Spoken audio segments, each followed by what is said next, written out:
I didn't return for affection. I returned so the lies could finally stop. I was 11 when my mother, Elaine Whitmore, leaned over the front seat of our old wagon and whispered, "Only for the summer, sweetheart." 3 months at most. My father, Dennis, stayed silent. His gaze stayed fixed on the winding gravel path that snaked like a wound through the Ohio countryside.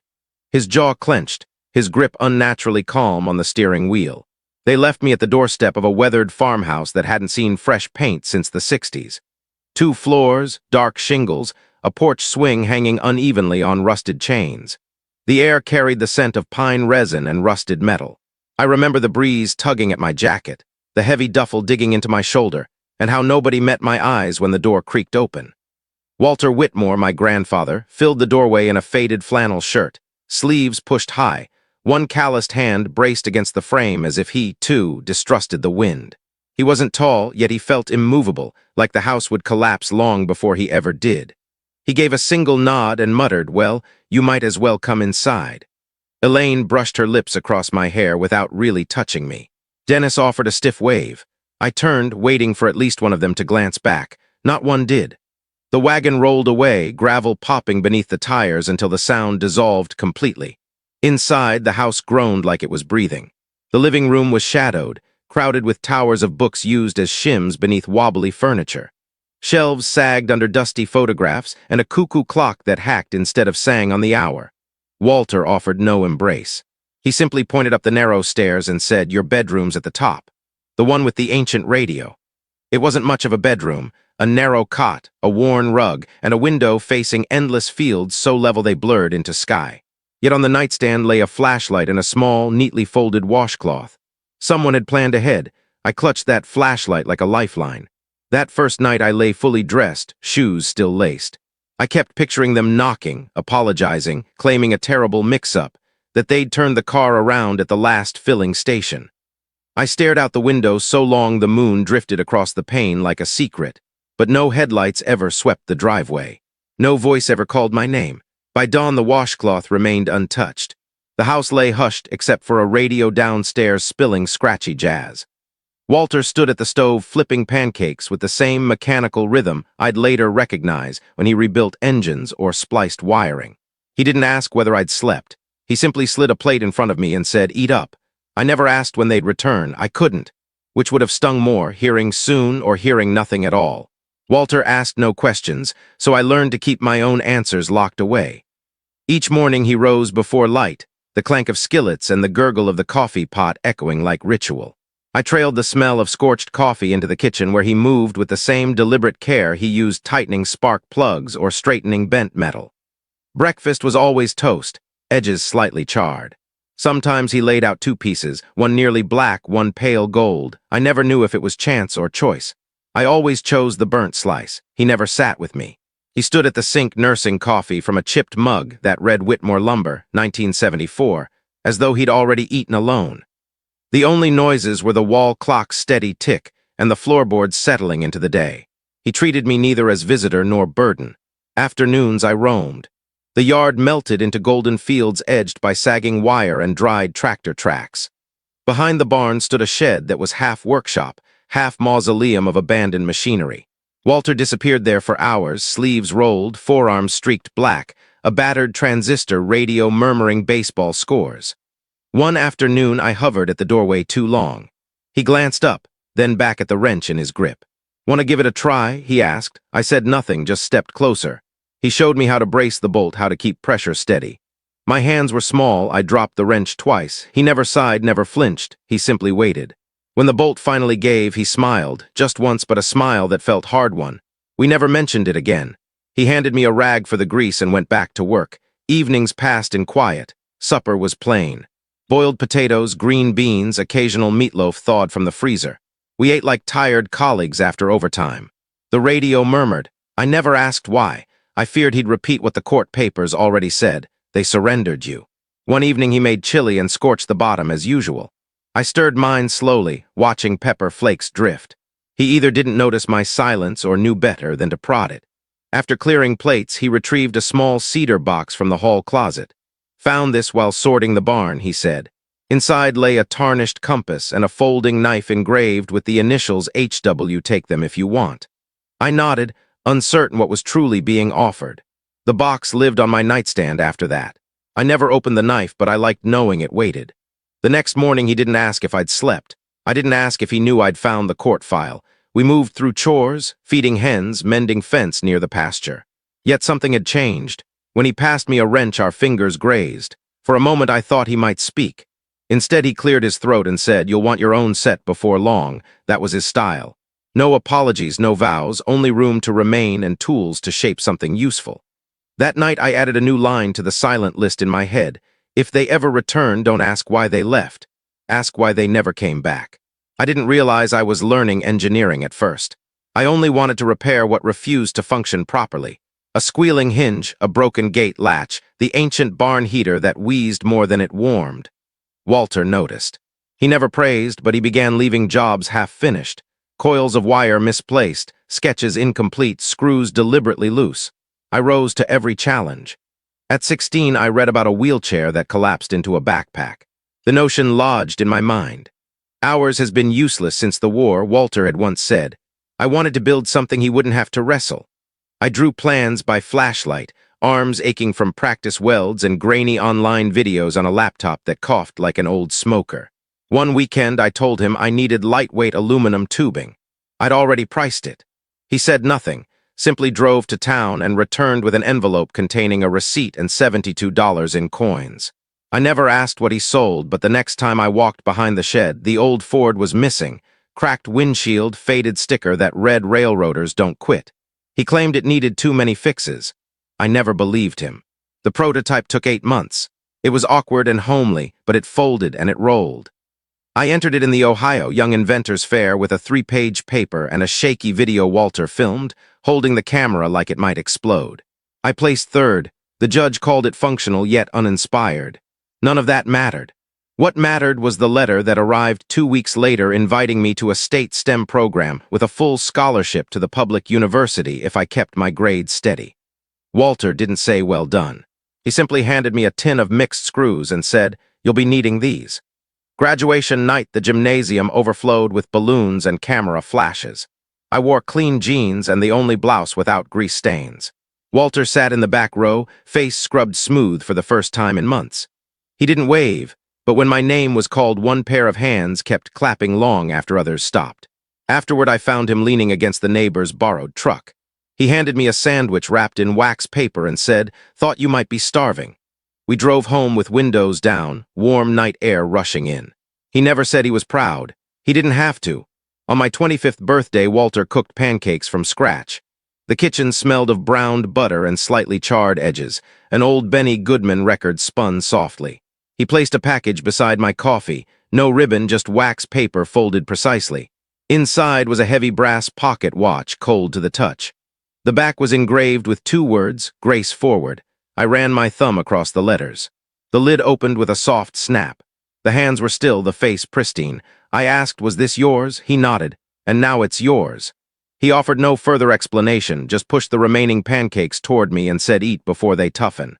I wore the watch on a leather cord against my skin that day. That evening we sat on the back porch watching the sun sink. He lit his pipe. I told him about a new project at work. A modular mobility device they wanted me to head. He listened without interruption, then said, "About time somebody recognized what you're capable of building." They were the last words he ever spoke to me. The next morning the kitchen was silent. No coffee scent, no radio hum. His boots sat by the door, laces knotted. I found him in his room on top of the same quilt he'd used since I arrived. One hand lay across his chest, the other open, palm up, as if reaching for something just out of grasp. I touched his wrist. Cold. I don't recall phoning for help or the neighbors who later stood in the doorway clutching hats, murmuring condolences they didn't know how to deliver. What I remember is sitting on the porch steps, watch clenched in my fist, wind whispering through the sycamores. He had been the only one who stayed, the only one who never asked me to become someone easier to abandon. The house rang hollow that week. Every corner felt too large. After the graveside service, Elaine turned and saw me. She rose and opened her arms. "Oh, Ruth," she breathed, pulling me close before I could step back. "You've grown so much. I've missed you terribly." I kept my arms at my sides, rigid. She smelled of expensive perfume and department stores. Dennis offered a handshake, then tugged me into a brief one-armed hug. I did not hug back. I didn't know you were coming, I said. Elaine's eyes glistened. Of course we came. We were heartbroken when we heard. Walter was so dear to us. I didn't say what I wanted to, that Walter never once spoke their names. Outside, beneath the sycamores, they steered me toward the parking lot, away from neighbors offering casseroles and gentle memories. We should talk, Elaine said, about everything Walter left. There it was, I stopped walking. What exactly are you here for? I asked. Dennis's smile looked practiced. To help. It's a big responsibility. The property, the house, everything. You're young. You shouldn't handle it alone. Elaine rested a manicured hand on my forearm. We want to be a family again, she said gently. It's what Walter would have wanted. I stepped back. You signed away your rights to me, I said. I wasn't hidden. I was inconvenient. You didn't lose me. You walked away. Elaine's smile faltered. That's not fair, Ruth. No, I said, it isn't. Dennis moved closer, voice measured. Don't let resentment cloud good sense. He left a considerable estate. It concerns all of us. I stared at them, polished shoes, rehearsed grief already calculating. He isn't even buried yet, I said, and you're measuring the land. They blinked. I turned and walked back toward the church, toward the people who had arrived long before any money appeared. The lawyer's office smelled of aged leather and warm copier toner. Diplomas lined the walls. A wide window overlooked the slow gray river. Margaret Blake was late 60s, crisp suit, silver hair twisted into a severe knot. She rarely smiled. I liked her immediately. Elaine and Dennis were already seated when I entered. Margaret wasted no time on greetings, simply gestured to an empty chair. This won't take long, she said, opening a thick folder. I glanced at my parents. Elaine sat with hands folded primly. Dennis leaned back as though attending a routine meeting. Margaret began. Walter C. Whitmore's entire estate has been legally conveyed to Ruth A. Whitmore, his granddaughter and former legal ward. She paused. The room grew smaller. Elaine spoke first. There must be some mistake. Walter never mentioned any such arrangement to us. Margaret's expression didn't change. He was under no obligation. You terminated guardianship in 2009. She slid a document across the desk. Signatures, date, notary seal. Dennis's mouth tightened. We were told it was best for Ruth's stability at the time. Margaret continued. The estate includes the farmhouse, 4 adjacent parcels, 2 active patents, and controlling interest in Whitmore Solutions, Incorporated. Current valuation slightly above $92 million. I gripped the armrests. The figure didn't register, only the name Walter did. Elaine leaned in, voice honeyed. Darling, that's an enormous burden. You'll need advice, family support. We can guide you. Margaret lifted a palm. Mr. Whitmore anticipated resistance. She produced a small black case and removed a handheld scanner. May I see the pocket watch? I hesitated, then unclasped the cord and placed the watch on the desk. Margaret opened the back, revealing a tiny embedded chip. She scanned it. A soft beep green light. Verified, she said. Dennis frowned. What kind of game is this? Margaret ignored him and spoke to me. Your grandfather secured final activation of the will to this timepiece, biometrically keyed to your heartbeat signature.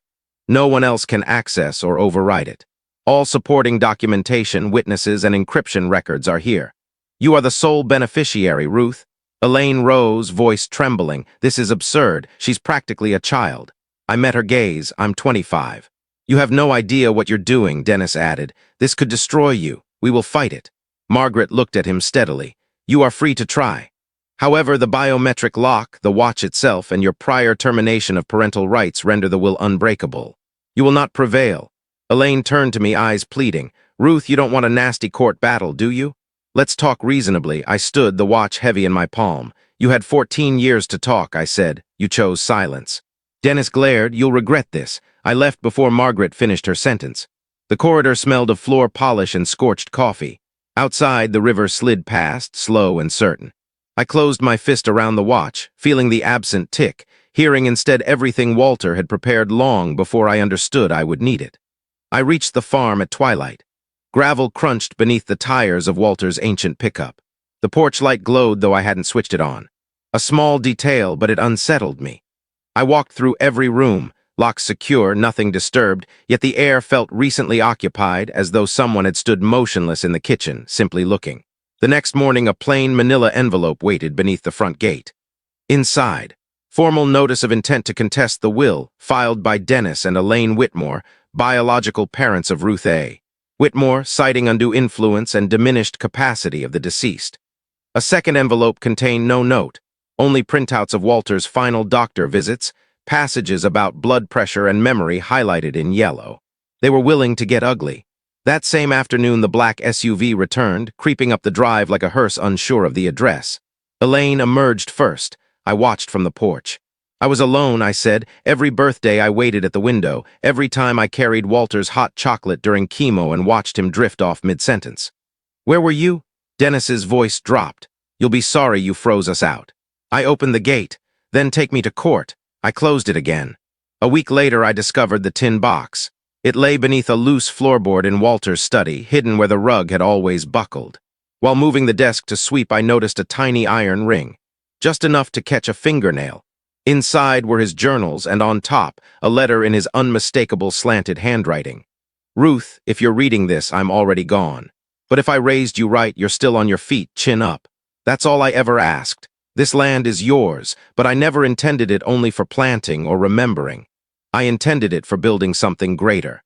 I read the rest beneath the single bulb in the shed, the same light we'd replaced together after that first hard freeze. Pages brimmed with sketches of workshops, budgets for mobile classrooms, plans for reaching children raised like me, discarded, underestimated, desperate for a place to prove themselves. He had named it the Whitmore Circle, not charity, a foundation where kids could tinker, fail, and try again without shame. I stayed in the shed until sunrise, surrounded by blueprints and dust. When light broke, I phoned Margaret Blake. She listened without interrupting, then said quietly, "He told me you would find it." By autumn, the old machinery barn had become the first working lab. I hired a retired engineer from Eugene, ordered components by the crate. Margaret handled the nonprofit filings. My days filled again with noise. Not Walter's steady footsteps, but the bright laughter of children burning their first circuit boards, cursing when fuses blew, shouting when lights finally blinked alive. The first child to complete a full project was Claire, age 11, in foster care since kindergarten. She built a robotic arm that poured water without spilling. She asked if she could take it home. I said no, tears welled. Then I handed her the soldering iron and said, "Make a better one." She did. Some nights I still sit on the porch with the watch against my heart, listening for footsteps that will never return, the scrape of Walter's chair, the creak of floorboards under his weight.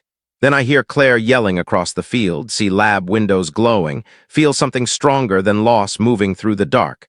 They called it an inheritance. What he truly left me was purpose. It was nearly Thanksgiving when they came again. I was sweeping fallen leaves from the porch. The wind carried winter's first bite, the sky sagged low and gray. The black SUV approached slowly, gravel snapping beneath tires like reluctant applause. Elaine stepped out alone. No sunglasses, no necklace, only a plain coat and eyes that looked smaller than memory allowed. I stayed on the top step. "Hello," she said. The silence stretched thin. "I'm not here to argue," she added, "just to look." She scanned the property. The new lab, the sign reading Whitmore Circle, children sprinting toward the barn clutching wires and dreams. "I read about it in the newspaper," she said, voice barely louder than the wind. "I didn't know you would actually build it."